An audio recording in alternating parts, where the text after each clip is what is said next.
Bonjour Nicole Bacharan. Bonjour Axel. Grande spécialiste des États-Unis. Alors Joe Biden était la semaine dernière chez nous, il était en Pologne, à la frontière ukrainienne. Les Américains, est-ce que ça les intéresse ce conflit? Est-ce qu'ils savent situer l'Ukraine sur une carte?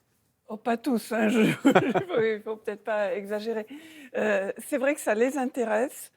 C'est perçu quand même avec moins d'urgence, moins d'angoisse, moins d'acuité qu'en Europe, puisqu'il y a la proximité géographique qui fait que pour nous, c'est tout près, et pour les Américains, c'est quand même de l'autre côté de l'océan. Par contre, l'idée que la Russie est une puissance hostile, au fond, c'est quelque chose qui n'a jamais disparu dans la psyché américaine. Hostile, dangereuse, menaçante même pour les États-Unis d'une manière ou d'une autre. Et j'ai vu, on a les premiers sondages sur tout ça. Il y a 57% des Américains qui jugent que soit l'Amérique est déjà en guerre avec la Russie, soit qu'elle va l'être. Et le chef d'État auquel ils font le plus confiance dans toute cette crise, c'est Volodymyr Zelensky, plus de 70%.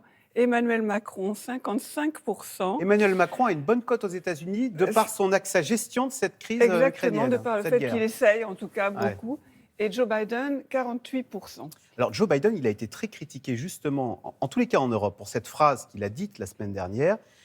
Pour l'amour de Dieu, il commence par ça, cet homme ne doit pas rester au pouvoir. Donc on l'a critiqué sur la forme en invoquant Dieu et sur le fond en appelant à un changement de régime en Russie. Est-ce que vous pouvez nous décrypter cette phrase? Est-ce que c'est une gaffe? Alors, je vous avoue que moi, quand je l'ai entendue, je me suis dit, ben oui, évidemment, parce que personne n'a envie, au moins parmi nous, que Vladimir Poutine reste au pouvoir et on aimerait bien le voir partir. Mais c'est vrai que cette phrase, elle n'était pas écrite sur son prompteur, donc c'est quelque chose qu'il a lâché spontanément, que la Maison-Blanche immédiatement derrière a dit non, c'est pas tout à fait ce qu'il avait voulu dire, et lui-même ensuite a dit mais c'est absurde de croire que ça signifie un changement de politique, j'ai juste exprimé ma colère, mon dégoût, etc.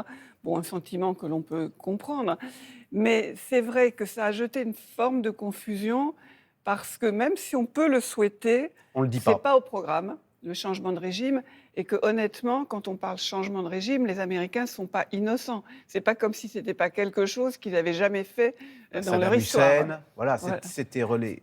Il se dit, Vladimir Poutine... L'Afghanistan, l'Irak, la Libye et autrefois des pays d'Amérique latine. Donc c'est vrai que ça a jeté une forme de confusion au sein de l'OTAN. Je pense que la paranoïa à Moscou étant maximale, ça change pas grand-chose. Ils pensent ça tout le temps. Mais voilà, on a senti un petit peu de tangage. Juste, alors tout à l'heure, vous disiez, ce conflit, ça leur parle aux Américains parce que ça nous rappelle le vieux conflit Est-Ouest du XXe siècle. Même au pire de la guerre froide, on sait que les Américains et les Soviétiques se parlaient, en tous les cas, dans l'armée. Est-ce qu'aujourd'hui, c'est toujours pareil? Est-ce qu'il y a des contacts avec l'entourage, avec l'armée? Je dis ça parce que ce matin, Florence Parly, dans Le Parisien, elle dit, bah oui, le risque nucléaire... il n'est pas à exclure. Donc c'est pour ça que la situation est inquiétante. Vous avez totalement raison de rappeler que pendant la guerre froide, il y avait cette espèce de ce qu'on appelait le téléphone rouge. Voilà. Souvenez-vous, voilà, en cas d'un incident inexpliqué, de manœuvre qui pouvait inquiéter l'autre côté, auquel il pouvait y avoir une réaction excessive, on se parlait. Et là, on a appris qu'au plus haut niveau, le patron de la défense, le chef d'état-major américain, donc le sommet de la hiérarchie de la défense, n'était pas pris au téléphone, tout simplement, par leurs homologues russes. C'est pas qu'ils n'essayent pas de les joindre, mais les autres ne veulent pas leur parler. Et alors, ils se parlent à des niveaux inférieurs. Mais néanmoins, au sommet, ils ne se parlent pas, et sachant que sur le terrain, vous avez des jeunes pilotes, des jeunes officiers qui peuvent très bien faire une erreur, déborder, de prendre une mauvaise initiative. Donc c'est inquiétant. Et sur le risque nucléaire, c'est vrai que le message américain, il est assez confus finalement. On sait qu'ils ont une force de dissuasion énorme, mais que la doctrine russe, elle développe aussi des armes tactiques, j'ai envie de dire des petites armes. Voilà, des 10% d'Hiroshima, en disant qu'ils peuvent les utiliser. Qui pourraient être sur le champ de bataille, et les Américains, au fond, n'ont pas, à la fois, ils n'ont pas forcément tout cet arsenal, et ils n'ont pas la théorie militaire pour l'utiliser. Ça n'existait pas du temps des soviétiques, ça c'est ça absolument. absolument. C'est incroyable les retournements de l'histoire. D'abord, personne n'imaginait ce conflit en Europe, en Ukraine. Mais on disait, avec Trump, au fond, les Américains, c'est fini. L'Europe se détache de l'Amérique, puis l'Amérique, de toute façon, ce qui l'intéresse, c'est l'Asie. Et c'est incroyable comment, en cas de coup dur, Américains et Européens se sont retrouvés. Et on s'est rendu... Est-ce que c'est le grand retour de cette alliance, de ce lien transatlantique? On a l'impression que dès que c'est grave, on se retrouve. Parce que finalement, je crois que c'est le grand retour pour un temps. Hein. L'histoire nous a appris que les retournements sont fréquents. Mais c'est vrai que là, on se trouve avec une situation à l'ancienne, j'ai envie de dire, avec une guerre inutile, enfin, il n'y a rien qui pouvait la justifier de rationnel, une brutalité, des destructions, des meurtres extraordinaires, et que tout d'un coup, les Européens et les Américains, d'ailleurs, font les comptes. Les armées européennes ne sont pas négligeables, mais elles n'ont pas les moyens de faire face à cela, et que donc, j'ai envie de dire, entre nous et la sauvagerie, parce que il y a que l'armée américaine, comme autrefois.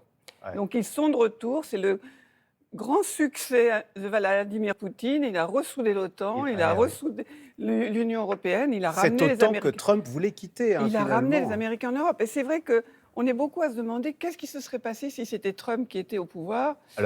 Alors, il y a une chose qui est sûre, c'est qu'il n'aurait pas su travailler avec les alliés de l'OTAN, il les détestait, et il voulait sortir de l'OTAN. Donc, est-ce que Vladimir Poutine n'aurait pas attaqué en se disant, de toute façon, Trump me donne exactement ce que je veux, un OTAN affaibli, éclaté, ou est-ce qu'au contraire, Trump aurait réagi avec une brutalité extraordinaire? Voilà, ça, on ne le saura pas. Nicole Bacharan, dernière petite question.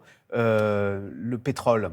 Les Américains ont demandé à l'OPEP, je caricature, d'ouvrir les vannes. L'OPEP n'a pas obéi.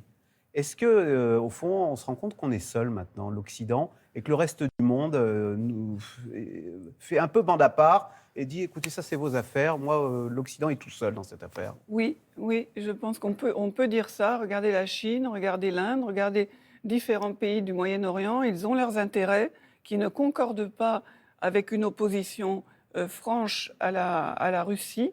Et donc on voit que Joe Biden prend des initiatives à la fois d'embargo, c'est plus facile aux États-Unis, mais sur le gaz et le pétrole russe, mais également pour aider les Européens à s'approvisionner, pour aider à maintenir les prix à un niveau abordable en puisant dans la réserve stratégique.